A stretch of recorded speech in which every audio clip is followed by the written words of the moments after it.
욥기 2장 1절에서 7절 우리 말씀 교독하여 읽도록 하겠습니다. 제가 먼저 읽겠습니다. 나오미의 남편 엘리멜렉의 친족으로 유력한 자가 있으니 그의 이름은 보아스더라.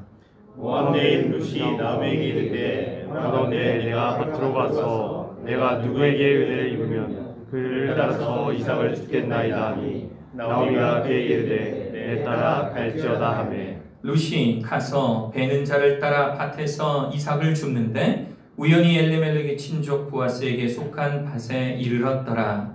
마침 보아스가 베들레헴에서부터 와서 베는 자들에게 이르되 여호와께서 너희와 함께 하시기를 원하노라 하니 그들이 대답하되 여호와께서 당신에게 복 주시기를 원하나이다 하니라. 보아스가 베는 자를 거느린 사환에게 이르되 이는 누구의 소년이야 하니 베는 자를 거느린 사환이 대답하여 이르되 이는 나오미와 함께 모압 지방에서 돌아온 모압 소녀인데. 같이 읽습니다. 그의 말이 나로 베는 자를 따라 단 사이에서 이삭을 죽게 하소서 하였고 아침부터 와서는 잠시 집에서 쉰 이외에 지금까지 계속하는 중이니이다. 아멘. 할렐루야. 코로나19가 우리에게 주는 사회적 영향력이라는 게 있습니다. 사회적 영향력. 이게 뭐냐면 사람과 사람의 관계를 단절시켜버려요. 지금 여러분들 이 자리에 와 계시지만 거의 대부분이 마스크 쓰고 계셔서요. 지금 한 20분 지났지만 여러분들 얼굴 반밖에 보지를 못했습니다. 대화도 잘 못하고 악수하며 인사해 본 지가 정말 한 몇 주 되는 것 같아요. 그렇게 사람과 사이를 단절시킵니다. 지금 이제 교육기관들이 다 휴가 기간이라 학교에 계신 이제 사역자들하고도 좀 만나고 싶은데 어떻게 지내는지 궁금한데 좀 다른 지역에 계신 분들 이 휴가를 만약에 한 달 동안 갖게 된다면 많은 분들 만나고 올 텐데 그거 하나도 못해요. 사람 사이에 단절이 초래되어 버렸어요. 지금 코로나19로부터 가장 많이 위협받고 있는 곳이 아무래도 대구일 겁니다. 대구 수천 명이 지금 코로나19에 감염되어 있는 대구 교육청에서요 구내 식당에서 이렇게 밥을 먹더라고요. 한쪽만 보고 밥 먹기. 그래서 저희 교직원들과 함께 나누었습니다. 이 사진을. 그래서 우리도 이 정도 노력은 해야 된다. 그래서 저희도 엊그저께 모였을 때 이제 휴가 끝나고 모였을 때 그때 저희도 식사를 이렇게 했습니다. 저희 교직원들 식사하는 장면이에요. 한쪽으로 바라보면서 밥 먹기. 근데 저렇게 또 앉혀놓고 또 식사하시는 뒷모습을 보니까 또 너무 죄송한 거예요. 너무 죄송해요. 그래서 식사하실 때 대화는 못하셔도 웃으면서 식사하시라고 무한도전을 이렇게 틀어드렸습니다. 그래서 재밌게 웃으면서 제법 유쾌하게 그렇게 식사를 했던 그런 경험이 있어요. 씁쓸하죠? 코로나19가 우리들에게 남겨준 코로나19가 만들어 놓은 일들을 보니까 이게 하나님 스타일은 아니에요. 그러니까 이 현상만으로는 하나님 스타일은 아닙니다. 물론 악을 선으로 바꾸시는 분이 하나님이시기 때문에 분명 이 시기는 단절과 분리와 회방의 아주 긴 어두운 터널 같지만 하나님께서 곧 회복시키시라는 그런 확신을 가져봅니다. 할렐루야. 여러분들 마찬가지입니까? 곧 끝날 줄 알았는데 우리 교육센터에 3주간 휴원하기로 결정하고 나니까 이게 정말 긴 터널 같구나 라는 게 느껴지는 거예요. 긴 터널과도 같구나. 베들레헴으로 돌아올 때 나오미의 심정도 이러했을 겁니다. 긴 터널과 같은 어두운 자신의 인생. 그는 분명 마라 또 슬픔으로 가득 찬 상태로 베들레헴으로 돌아오고 있었어요. 근데 여러분 성경을 아시는 분들은 아시겠지만 이 마라라고 하는 이 단어가 룻기에서 처음 사용된 단어는 아닙니다. 이 마라라는 단어가 어디에서 먼저 사용이 되었냐면 출애굽기 15장 23절 출애굽기 15장에 먼저 이 마라라는 단어가 나와요. 내용은 이렇습니다. 이스라엘 민족이 출애굽하는 과정 중에 마라라는 곳에 이르렀대요. 원래 그곳의 이름이 마라는 아니에요. 나중에 그곳 이름이 마라라고 마라라고 이제 불려지게 되겠지만 이제 그 마라라고 이름 붙여진 그 이유에 대해서 원에 대해서 이제 말해주고 있는 겁니다.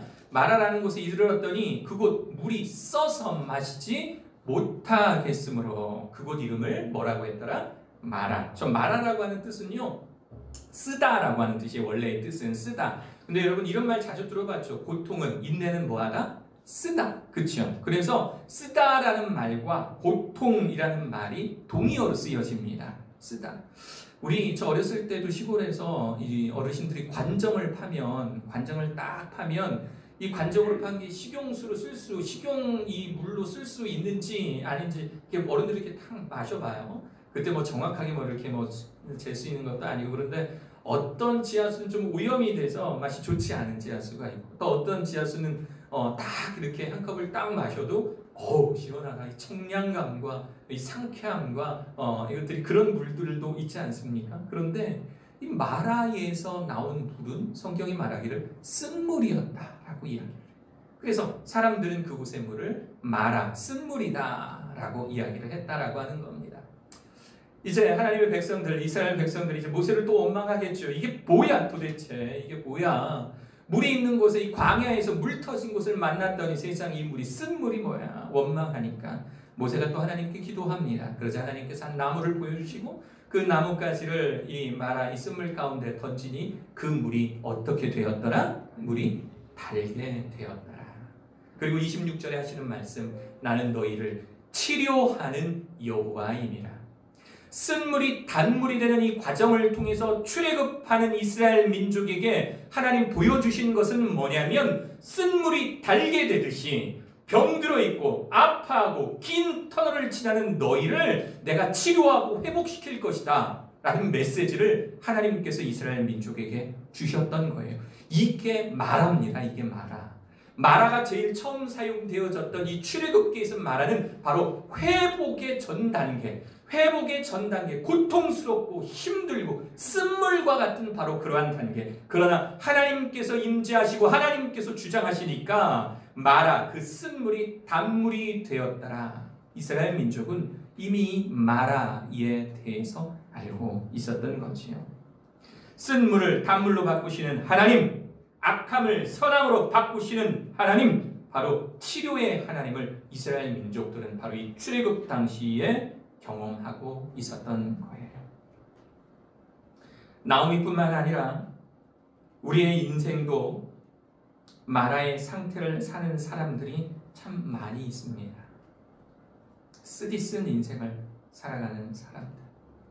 저는 성도님들이 제 앞에 계시면 항상 웃으시니까, 항상 즐겁게 인사하시니까 저는 그런 줄만 알고 있었어요.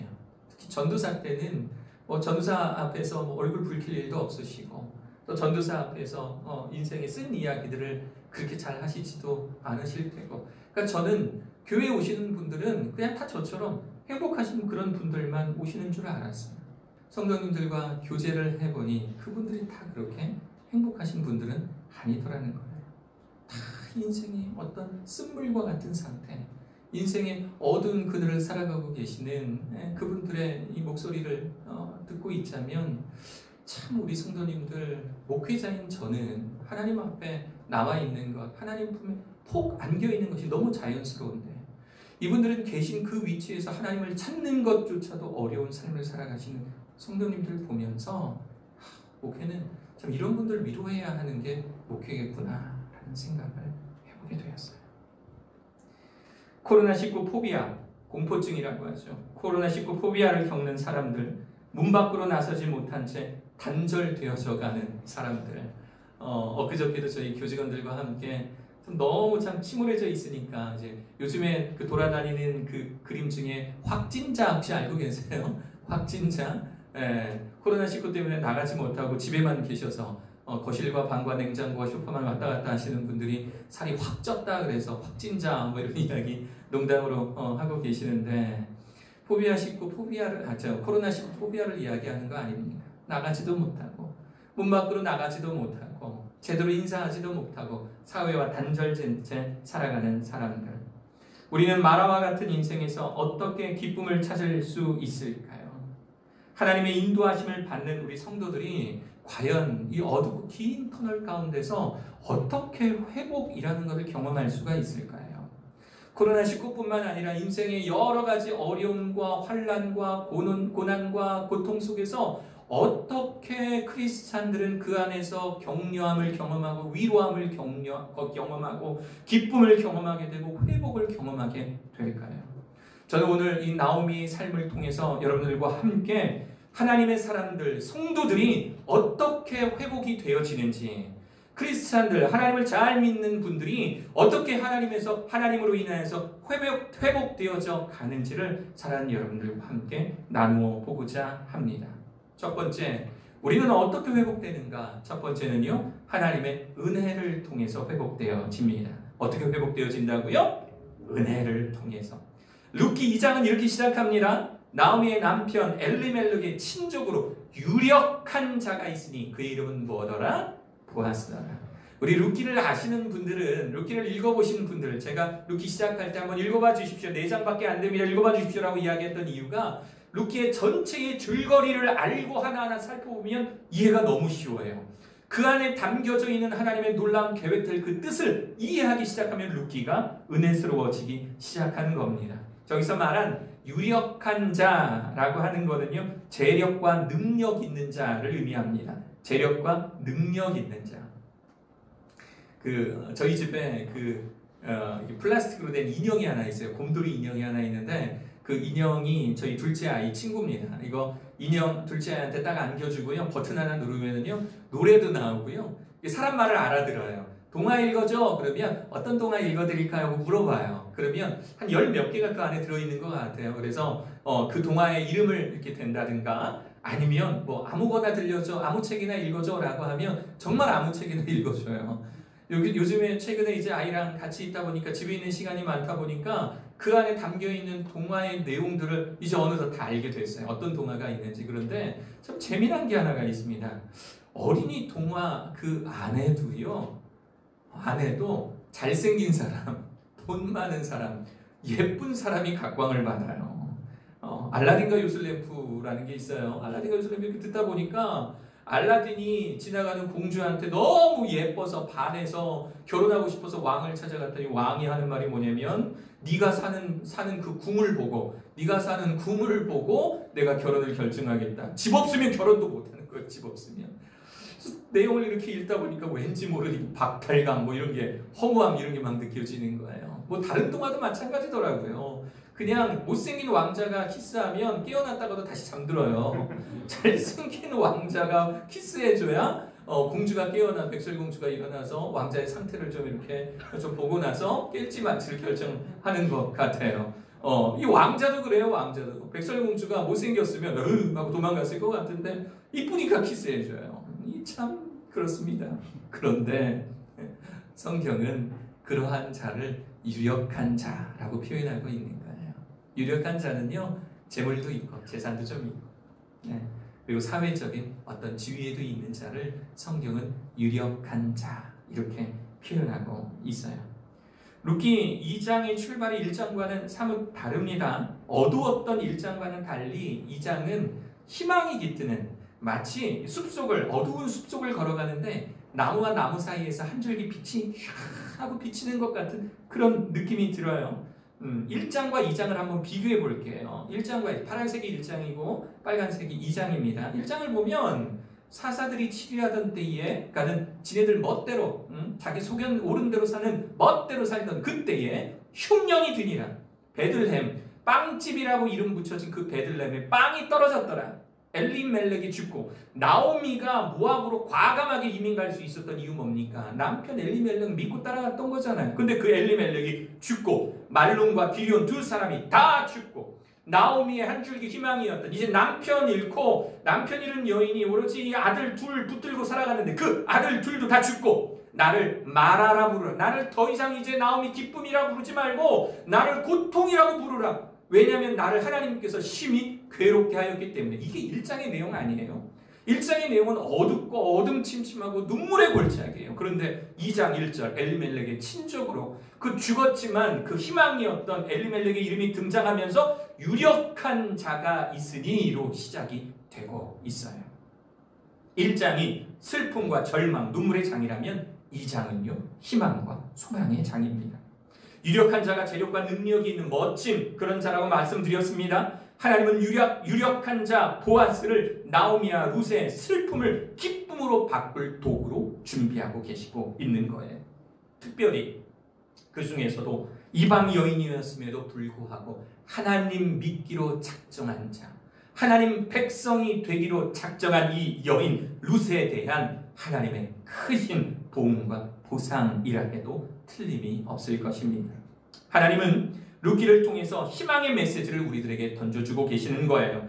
절망의 긴 터널을 지나온 하나님의 사람들에게 하나님의 은혜가 기다리고 있음을, 우리는 긴 터널을 지나는 것 같아서 내가 언제 이곳에서 기쁨을 찾고 내가 언제 이곳에서 희망과 소망을 찾느냐라고 그렇게 내 삶을 한탄하고 있을 때에 하나님은 은혜로이 우리들에게 찾아오셔서 하나님을 버리지 않고 하나님을 기억하고 하나님께 나오는 자에게 회복의 역사를 허락하신다라고 하는 겁니다.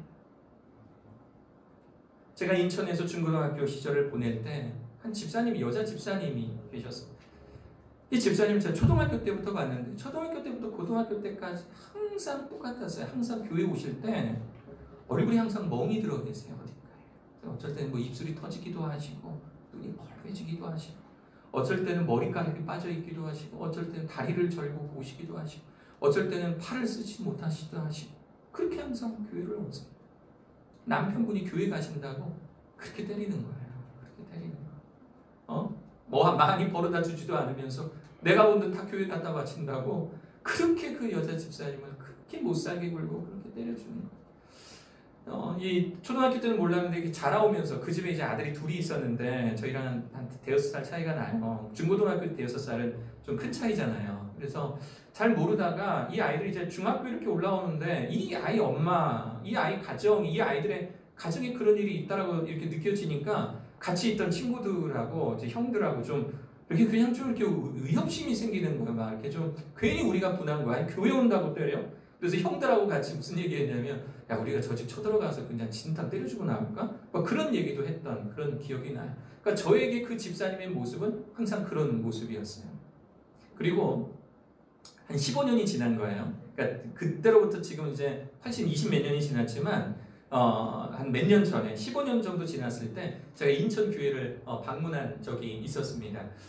인천 원래 교회는 이제 없어졌고 그 교회에 있던 부목사님들께서 이제 나누어서 이제 교회를 분리 개척을 이제 하셨었는데 저 이제 멘토 목사님 교회에 가서 이렇게 교제하다 보니까 그 집사님이 계신 거예요. 그 집사님이, 그 여자 집사님이.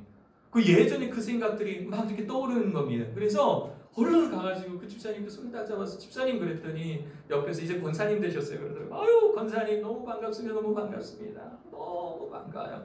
그러면서 이렇게 이야기를 하다가 이제 그 아이들 이제 저랑 같이 컸던 이제 그 동생들이 기억이 나서 어떻게 이렇게 잘 있나요? 그랬더니요.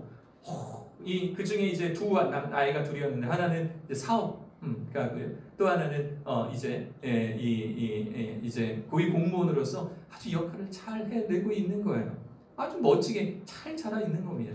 남편분이 궁금하잖아요. 그래서 남편분 그 아버님 잘 계세요? 이렇게 여쭤봤더니 옆에 계신 분들도 같이 웃으면서 수년 전에 구원받고 수년 전에 교회에 집사님 되셨다고, 교회 일에 그렇게 열심히 하신다고, 그렇게 열심히 하신다고, 교회의 대소사 뭐 고치는 것들 뭐 이렇게 하시는 일이 그런 쪽이었으니까 뭐 교회 안에 뭐 지저분하고 좀 더럽고 좀 고쳐야 될 것들이 있으면 솔선수범해서 나서서 고치시는 그 삶 속에 얼마나 많은 일들이 있었겠습니까? 이게 짧은 예화는 아니어서 길게는 말씀드리지 못하지만 이 집사님 매일마다 나오셔서 새벽마다 남편을 위해서 기도하고 이 어쩌면 정말 이혼해도 시원치 않을 이 가정 굳건히 지켜내면서 하나님께서 저 남편 나를 때리는 남편이라 저 남편 내게 맡겨주신 것, 저 영혼이 불쌍해서 내게 맡겨주신 것이니 내가 하나님께 저 영혼 위해서 기도하신다고 그렇게 열심히 기도하시면서 그 모습, 어머니의 모습 보며 아이들이 잘 되고 또 어머니의 모습과 아이들이 잘 되는 모습 통해 이 남편분, 이 아버님도 변화되기 시작한 거예요. 도대체 내 아내가 믿는 하나님 뭔가 궁금해서 교회에 나오기 시작하시고 하나님 만나 구원받는 역사가 그 가정 가운데 있더라고요. 저는 그 집사님과 이야기하면서 확신을 얻었어요. 하나님은요, 하나님의 사람이 마라의 인생으로 쭉 살아가는 거 원하시지 않으신다라는 거. 하나님은요, 하나님의 사람이 긴 터널과 같은 끝없는 길을 걸어가는 거 원하시지 않는다는 거. 그렇게 되지 않도록 은혜를 베푸신다라는 것, 그것이 하나님이시라는 것. 그 은혜는 마라의 인생 속에서도 하나님을 버리지 않는 성도에 대한 하나님의 의리와도 같다라는 것, 저는 그 집사님의 삶을 통해서 정말 진하게 느꼈어요. 여러분들은 어떠십니까? 여러분들의 인생이 긴 터널과 같다고 느껴지시는 분들 염려하지 마세요. 하나님 알고 계세요. 알고 계세요. 긴 터널과 같이 느끼시는 그 여러분들의 삶을 하나님 알고 계세요. 저도 자꾸 둘째 이야기해서 죄송합니다만, 둘째를 낳고 둘째가 우리 집에 이제 오고 난 다음에 그 마음의 염려와 심려가 어디 때 많이 느껴지냐면, 저희 집이 증평이었고 학교는 응성이잖아요. 넘어가는 길에 백마령 터널이라고 있어요. 터널을 딱 들어갈 때쯤 되면 이게 지금 내 마음의 상태와도 같은 거예요. 정말 이 터널이 끝없을 것 같은 거예요. 해봐야 1km도 안 돼요, 터널의 길이가. 그런데 이 터널이 정말 끝없을 것만 같은 그런 느낌이 자꾸 드는 거예요. 그리고 또 바람은 저 터널의 끝, 저기 보이는 동그랗게 보이는 저곳을 내가 빠져나가면 하나님께서 내 삶을 정말 완벽하게 회복시켜 주시기를, 정말 우리 가정이 겪고 있는 이 문제를, 이 어려움을 하나님 완벽하게 해결시켜 주시기를 그렇게 기도하는 마음으로 항상 그 터널을 지나갔던 기억이 있어요. 맞습니다, 여러분. 하나님은요, 하나님의 사람들 그 터널 가운데 그대로 내버려 두지 않으세요. 여러분들이 그 터널에서 회복되어질 수 있도록 하나님께서 은혜 베풀어 주실 줄로 믿습니다. 네. 할렐루야. 네. 두 번째, 바로 오늘의 제목과도 같은 하나님의 의도하심을 통해서, 좀 다른 표현으로 따지면 하나님의 인도하심을 통해서 우리는 회복될 수가 있습니다. 3절에 이렇게 이야기가 되죠. 룻이 가서 베는 자를 따라서 밭에서 이삭을 줍는데, 이제 보아스의 밭에서 이삭을 줍는 장면입니다. 우연히 엘레멜렉의 친족 보아스에게 속한 밭에 이르렀더니, 이제 우리는 나중에 이 룻과 보아스의 아름다운 이 그린라이트를 우리는 알고 있지만, 그 만남을 성경에서는 뭐라고 나와 있냐면 우연히라고 표현하고 있어요. 우연히. 그녀가 일하게 된 곳은 하나님의 은혜의 통로로서의 역할을 하게 된 그런 보아스의 밭이었는데, 성경은 그것을 우연히라고 표현하고 있다라고 하는 겁니다. 4절을 보면, 4절의 말씀을 보면, 룻기 2장 4절입니다. 이렇게 이야기하죠. 마침 보아스가 베들레헴으로부터 와서 베는 자들에게 이르되 여호와께서 너희와 함께 있으기를, 여호와께서 너희와 함께 하시기를 원하노라 하니, 그들이 대답하되 여호와께서 당신에게 복 주시기를 원하나이다.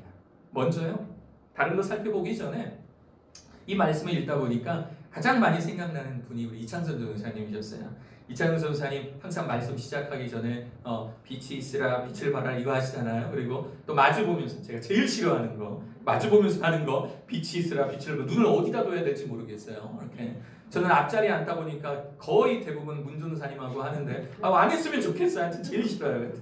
오늘 일부 예배 때도 솔직히 말해줬어요. 제일 싫다고. 막 이렇게 이러면서 이렇게 합니다. 보아스와 함께 일하는 자들의 이 관계를 보십시오.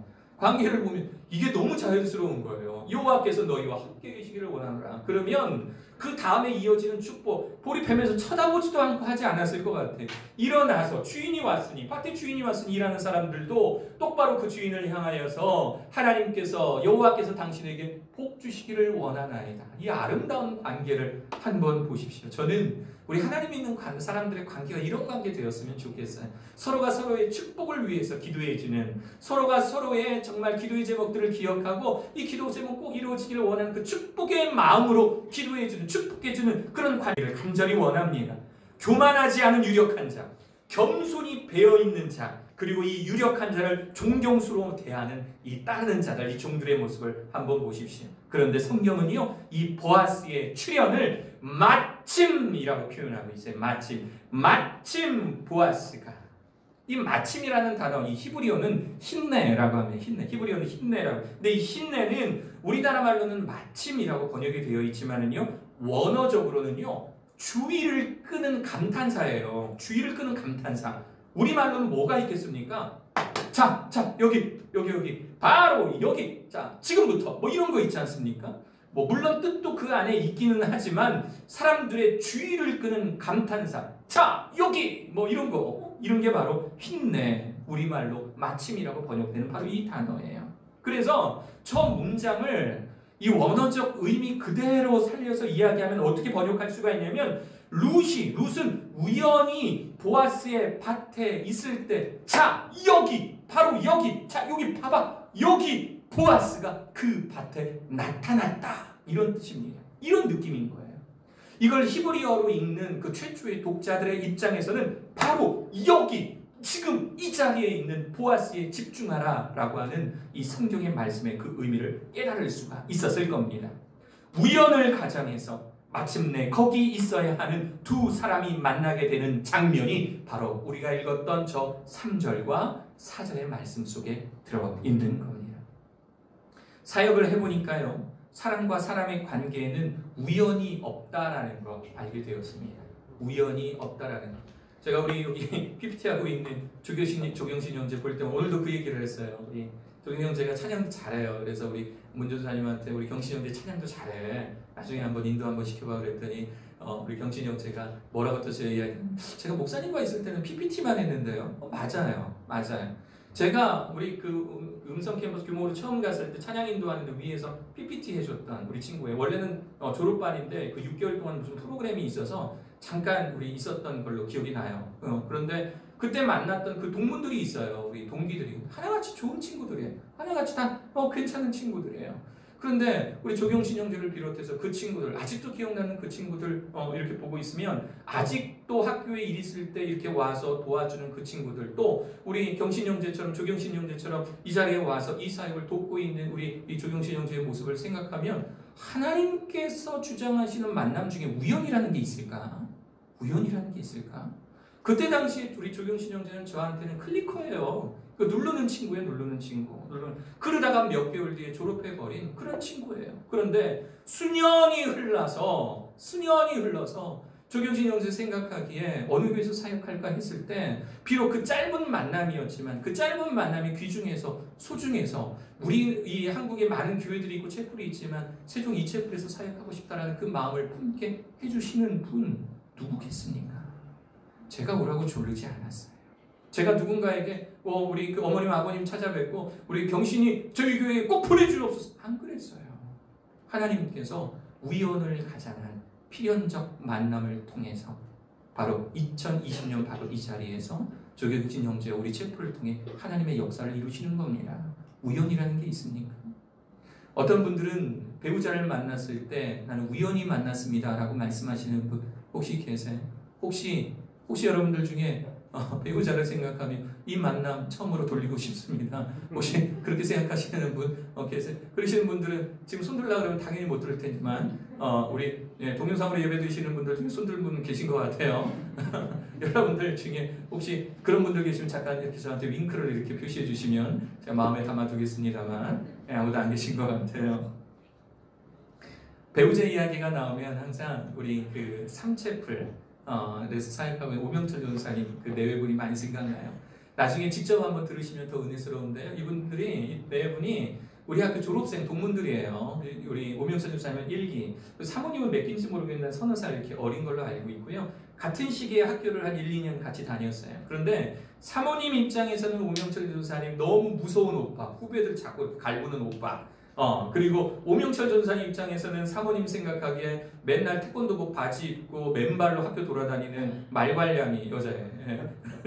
기억이 나는 것 같아요. 뭐 그런 관계였던 거예요. 그러니까 서로 학교 다닐 때는 쳐다보지도 않았대요. 서로 말도 섞기도 싫고 관계가 만들어지는 것도 싫고 그냥 그렇게 살았대요. 그런데 어느 날 이제 시간이 흘러서 결혼하게 될 때가 됐을 때 배우자를 놓고 기도할 때 신기하게도 거의 동시간에 동일한 시기에 서로에 대해서 마음을 품게 하더라는 거예요.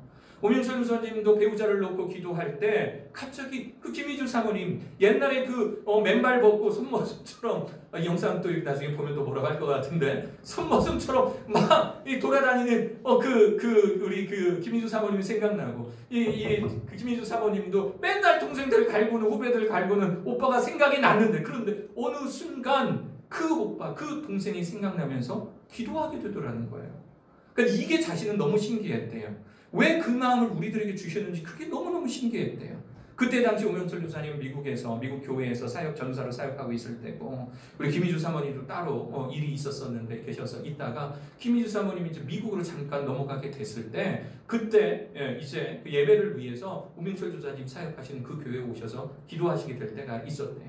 예배는 아니었는지 기도 시간이었는지 오정사님 우리 전사님처럼 앞자리에서 기도하고 김희주 사모님 늦게 오셔서 뒷자리에서 기도하시다가 이렇게 서로를 위해서 기도하다가 오명철 교사님이 이제 알고 있었대요. 김희주 사모님이 오시게 될 거라는 걸. 그런데 하나님께 이렇게 기도했대요. 하나님, 제가 그 김희주 그 희주라는 이제 동문을 볼 때 여자로서의 마음이 생기지 않으면 그러면 제 마음속에 망상인 줄 알고 포기하겠습니다. 그리고 김희주 사모님도 똑같이 내가 오명철 선배를 봤을 때 그 연인으로서의 애틋한 마음이 없으면 그냥 망상으로 알고 포기하겠습니다. 그런데 오명철 선생님이 딱 이제 일어나서 이제 나가시려고 뒤로 딱 나가다가 마침 기도하다가 눈을 떠서 눈이 마주친 김희주 사모님과 눈이 마주친 거예요. 아직 더 자세한 이야기는 우리 오명철 선생님을 통해서 직접 들으시기를 바라요. 오명철 교사님과 관련된 예화들이 너무 많아요. 그래서 제가 공식적으로 라이센스를 얻었어요. 대신에 한 번 예화 사용할 때마다 500원씩 내기로 1부에 이어서 2부도 사용을 했으니까 이제 15,500원 정도 됐는데요. 너무 재밌습니다. 나중에 한번 직접 들으시면 너무 좋을 것 같아요. 하나님의 방법은요, 신비롭습니다. 공감하십니까? 하나님이 움직이시는 방법은요, 신비로워요. 이해가 안 갈 때 많아요. 그런데 어느 순간 보면 내가 원했던 것보다 더 좋은 곳으로 우리를 인도하고 계세요. 이게 하나님의 방법이에요. 그래서 그것이 사람의 눈으로는 우연으로 보일 수도 있겠지만 동시에 두 사람에게 똑같은 서로를 위해서 기도하는 것이 우연처럼 느껴질 수가 있겠지만 하나님의 의도하심이 그 안에 스며들어 있다면 그렇다면 그것은 하나님의 역사로 연결되어집니다. 할렐루야. 저는 최소한 이 자리에 하나님의 사람으로서 살아가는 여러분들, 특히 하나님의 사람으로서 믿음의 가정을 꾸리시며 살아가시는 여러분들의 배우자, 하나님께서 결코 우연히 연결 지어주시지 않으셨다라는 것. 하나님께서는 우연을 가정하셔서 필연적으로 여러분 만나게 하셨다라는 것 기억하시는 여러분들 되시기를 간절히 바랍니다. 코로나19, 지금 이 시기에 세상을 시끄럽게 하는 것 저는 우연이 아니라고 생각이 들어요.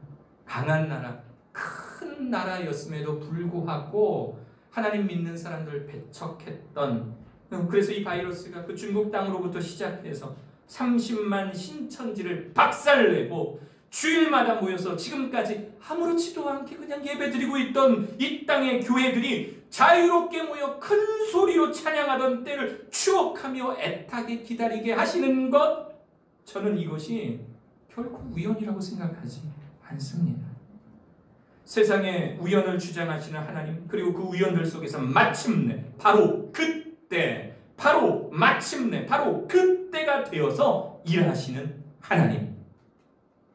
우리가 그 하나님의 주권을 인정하면서 지금 우리에게 일어나는 이 모든 상황들 속에서 하나님 내게 무엇을 요구하고 계시는지, 내가 입술을 열어서 하나님께 어떻게 기도하기를 원하시는지 여러분 주목하시기를 바랍니다.